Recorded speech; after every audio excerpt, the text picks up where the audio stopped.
محل بن خلیفہ طائی نے بیان کیا، کہا کہ میں نے عدی بن حاتم طائی رضی اللہ عنہ سے سنا، انہوں نے کہا کہ میں نبی کریم صلی اللہ علیہ وسلم کی خدمت میں موجود تھا کہ دو شخص آئے، ایک فقر و فاقہ کی شکایت لیے ہوئے تھا اور دوسرے کو راستوں کے غیر محفوظ ہونے کی شکایت تھی۔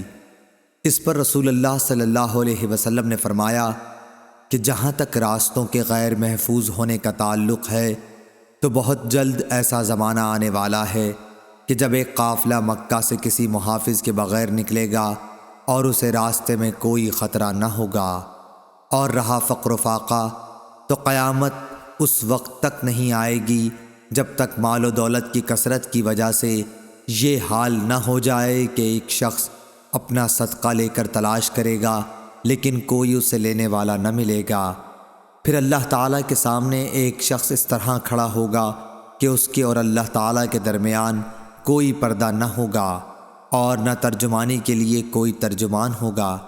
پھر اللہ تعالیٰ اس سے پوچھے گا کہ کیا میں نے تجھے دنیا میں مال نہیں دیا تھا؟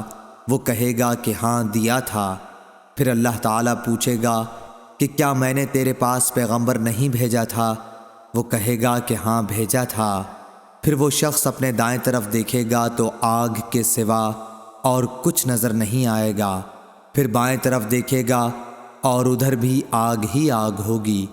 پس تمہیں جہنم سے ڈرنا چاہیے، خواہ ایک کھجور کے ٹکڑے ہی کا صدقہ کر کے اس سے اپنا بچاؤ کر سکو، اگر یہ بھی میسر نہ آ سکے تو اچھی بات ہی منہ سے نکالے۔